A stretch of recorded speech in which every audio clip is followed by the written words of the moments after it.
तो आज हम बात करेंगे general form of equation of circle के ऊपर। स्टैंडर्ड पे हमने ऑलरेडी बात कर ली है। अब general form of equation of circle क्या है, देखें, दिस इज माय सर्कल जो कि एक्स और वाई कोऑर्डिनेट सिस्टम के अंदर हमने ड्रॉ किया है, ठीक है। अब लेट्स से इस सर्कल का डेफिनेटली कोई सेंटर भी है। Let's suppose centre is C, this centre is somewhere here, ठीक है। This centre is point C, ठीक है। ये सेंटर है सी जिसके जिसके कोऑर्डिनेट्स क्या है, एब्सिसा है इसका ए एंड ऑर्डिनेट है इसका बी, ठीक है। किस तरह से, अगर आप यहाँ पे देखें तो अलोंग एक्स एक्सिस ये डिस्टेंस ट्रेवल कर रहा है ए, ठीक है, एंड अलोंग वाई एक्सिस ये डिस्टेंस ट्रेवल कर रहा है B. This distance is B and this distance is A. तो ये पॉइंट सी है। तो डेफिनेटली सर्कल कैसे प्लॉट होगा, अगर इस पॉइंट सी से आप डिस्टेंस लेंथ आर की, ठीक है, इस पॉइंट सी से आप लेंथ आर की, which is this length is R, ठीक है, दिस लेंथ इज आर, और ये पॉइंट जो है P which is X Y. इसी तरह जितना डिस्टेंस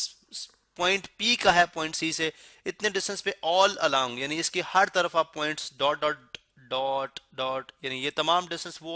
ये तमाम पॉइंट्स वो मैं ड्रॉ कर रहा हूँ,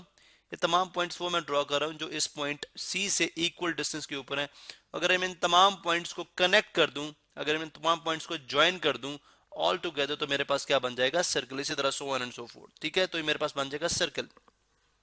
इसका मतलब ये पॉइंट P जो किसी भी तरफ मैं रोटेट कर सकता हूँ, ये सर्कल की बाउंड्री के ऊपर ही लाई करेगा, बिकॉज पॉइंट P यहाँ पे हो सकता है, पॉइंट P यहाँ पे भी हो सकता है, पॉइंट P यहाँ पे हो सकता है, पॉइंट P यहाँ पे हो सकता है। R वुड स्टे सेम, अगर ये सर्कल है तो R जो है वो सेम रहेगा, ठीक है, R जो है वो सेम रहेगा। अब इसके कोऑर्डिनेट्स एक्स एंड वाई का मतलब क्या है कि फ्रॉम ओरिजिन यहां से लेके यहां तक का जो डिस्टेंस है, चले मैं यहाँ पे डिफरेंट कलर ले लेता हूँ, from origin two point P along x axis,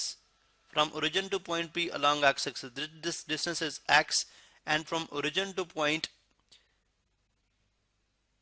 P along y axis, ये जो डिस्टेंस है, this distance is y, this distance is y, ये x है और ये डिस्टेंस क्या है, y है, ठीक है। इसका मतलब है कि अब if I am interested in distance r, अगर मैं r में इंटरेस्टेड हूं और मैं इक्वेशन डिराइव करना चाह रहा हूं इसकी किसके फॉर्म में, यानी पॉइंट P, पॉइंट C और पॉइंट R इनके रिलेशन, इनका कॉम्बिनेशन बनाना चाह रहा हूँ, कोई इक्वेशन ड्राइव करना चाह रहा हूँ, तो दो तरीके मेरे पास। या तो पहला तरीका क्या कि मैं डिस्टेंस फार्मूला अप्लाई करूँ। डिस्टेंस फार्मूला क्या है, D which is R, in this case R is equal to square root of आ जाएगा y2 माइनस, अब यहाँ पे y1 बेसिकली b है, दिस इज x2 y2, ठीक है, दिस इज x1 y1। तो y2, ये पहले चले x की बात कर लेते हैं, x2 which is x minus a का स्क्वायर, ठीक है, सॉरी माइनस a का square, plus y2 which is y and minus y1 which is b,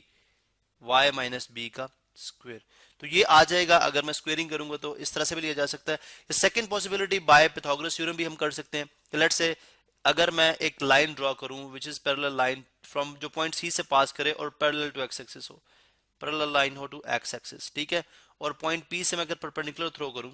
इस लाइन के ऊपर, तो डेफिनेटली यहाँ पे ये राइट एंगल ट्राइंगल बना रहा है। इसका मतलब है ये पाइथागोरस थ्योरम इस राइट ट्राइंगल पे एप्लीकेबल है। आर इज द हाइपोटेनस, ठीक है। अब I am interested in this area, देखिए ये लेंथ के अंदर मैं इंटरेस्टेड हूँ, दिस लेंथ, ठीक है, I am interested in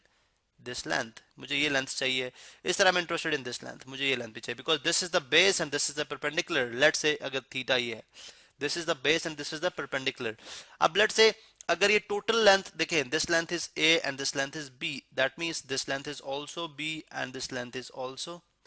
x, also a, जो कि x एक्सिस कहलाऊंगा, ठीक है। अब अगर आपने टोटल लेंथ ही x है, देखें टोटल लेंथ x, तो अगर आप a सब्ट्रैक्ट करा दें पीछे, तो दिस ये लेंथ आ जाएगी, यानी यहां से लेके यहां तक लेंथ x और यहां से लेके यहां तक लेंथ a। अगर x माइनस a करेंगे तो ये लेंथ आ जाएगी। इसका मतलब है बेस ऑफ आपकी क्या है, x minus a, and same is the reason for y minus b। Total length ये y है और ये स्मॉल लेंथ b है, तो y में से b सब्ट्रैक्ट कर दें तो आपके पास ये वाली लेंथ आएगी, बेसिकली ये लेंथ आएगी which is equal to the same this length. इसका मतलब है ये लेंथ आ जाएगी। अब यहां से देखें, यहां से अगर पाइथागोरस थ्योरम भी अप्लाई करो, यानी by Pythagoras theorem, by Pythagoras, यानी आपको मैं दोनों मेथड बता रहा हूं, दोनों से आप कर सकते हैं, पाइथागोरस या Pythagoras theorem, by Pythagoras theorem, मेरे पास क्या आ जाएगा, बेस का यानी आर स्क्वायर या चलें base square which is x minus A का square, this is base, plus perpendicular square जो कि y माइनस बी का स्क्वायर है, is equal to R square, is equal to R square. अब मैं क्या करूंगा, अब मैं यहां पे इसको सॉल्व करूंगा अगर, तो ये बनता है X square minus two A X यानी A minus B whole square plus A square, ठीक है। दिस इज, इसको ओपन करो तो ये आएगा, ठीक है। इसको ओपन करेंगे प्लस वाई स्क्वायर प्लस, चले minus two Y B plus B square यानी ए स्क्वायर, थोड़ा सा मैं इसको राइट साइड पे करूंगा, ठीक है, B square is equal to R square, चले is equal to R square, is equal to R square. अब अगर इसको मैं थोड़ा रीअरेंज करूं इसी इक्वेशन को, तो मेरे पास बन जाएगी एक्स स्क्वायर, यानी पहले वेरिएबल वाली टर्म लिखते हैं माइनस टू एक्स, अब ए स्क्वायर के साथ कोई एक्स वाई नहीं है तो इसलिए मैं वाई पे चला जाऊंगा, Y square minus two Y B, two B Y का ले, माइनस टू बी वाई, और इसके बाद है मेरे पास अब कांस्टेंट ये बच गई plus A square plus B square, और आर स्क्वायर को मैं लेफ्ट हैंड साइड पे ले आऊं तो माइनस आर स्क्वायर हो जाएगा, minus R square is equal to zero, minus R square is equal to zero. आप देखें यहाँ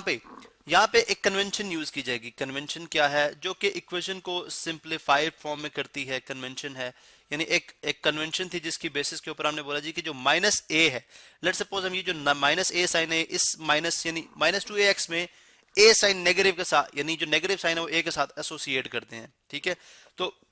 हम कह सकते हैं अगर मैं रिप्लेस करूं, replacing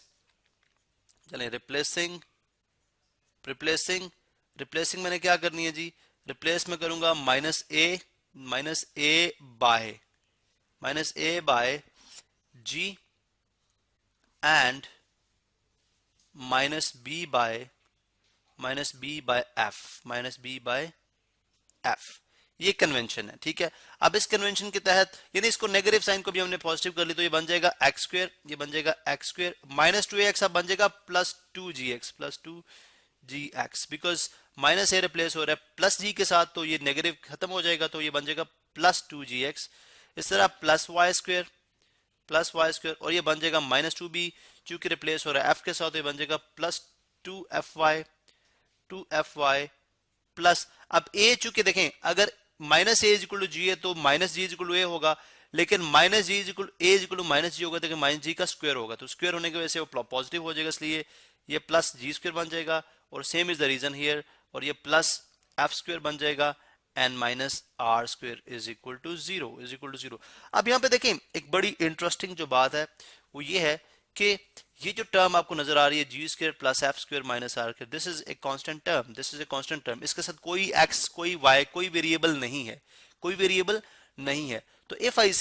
if I replace this even, just देखें इसको सॉल्व करने से एक कांस्टेंट नंबर आएगा, ये 20 है, ये 24 है, ये 25 है, या माइनस 26 है, जो भी है इसको सॉल्व करेंगे एक कांस्टेंट नंबर आएगा। तो इंस्टेड ऑफ मैं बोलूंगा G replace G square plus F square minus R square is equal by simple C, तो मैंने सी के साथ रिप्लेस कर दिया, तो ये बन जाएगा X square plus two G X plus two G X plus Y square plus two F Y. अब ये G square plus F square minus R square की जगह मैं लिखूंगा plus C is equal to zero. अब ये जो है this is called general form of equation of circle, जिसको आप वापस स्टैंडर्ड फॉर्म में लेके जा सकते हैं, कैसे लेके जा सकते हैं अगर आप देखें तो मैं यहाँ पे